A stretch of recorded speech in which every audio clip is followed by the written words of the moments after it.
वृंदावन के केसी घाट पर साध्वी देवी चित्रलेखा द्वारा किया गया चुनरी महोत्सव का आयोजन, साथ ही भगवान को कराया गया नौका विहार और यमुना महारानी को लगाया गया 56 भोग। तीर्थ नगरी वृंदावन केसी घाट स्थित साध्वी चित्रलेखा द्वारा आज चुनरी मनोरथ कार्यक्रम का आयोजन किया गया, जिसमें देवी चित्रलेखा ने यमुना महारानी को चुनरी उड़ाई और 56 भोग लगाकर नौका विहार का भी आयोजन किया गया।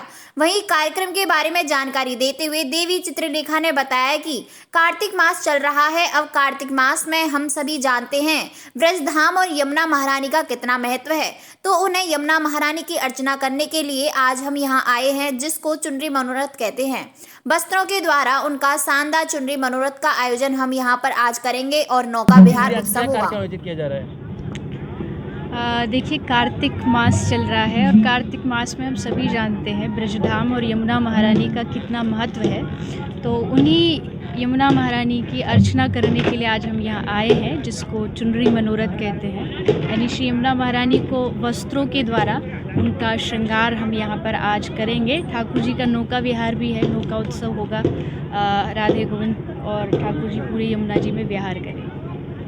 इसके अलावा और कोई आयोजन यही है, 56 भोग है यमुना महारानी का, ठाकुर जी का, क्योंकि इस बात से तो कोई दोहरा ही नहीं है कि वृंदावन धाम से बड़ी भूमि इस संपूर्ण जगत में कोई नहीं है।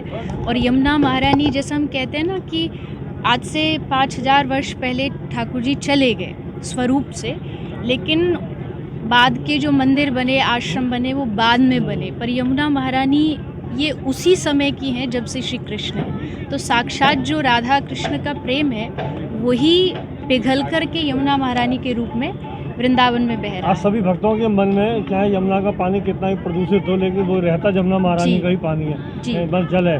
तो लेकिन इसके बारे में अभी तक कोई ठोस कदम ना तो आपके भागवत भक्ताओं के द्वारा उठाया जाता है, ना संत समाज के द्वारा।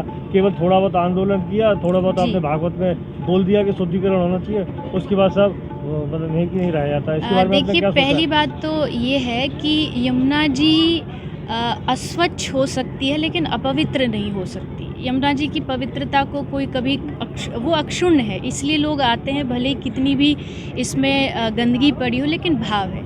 रही बात अगर यमुना जी की शुद्धि के लिए, तो मुझे नहीं लगता कि वृंदावन धाम में जितने भी संत महापुरुष या वक्ता रहे हैं, उन्होंने कहीं भी अपने प्रयास में, कोशिश में कोई कमी छोड़ी है।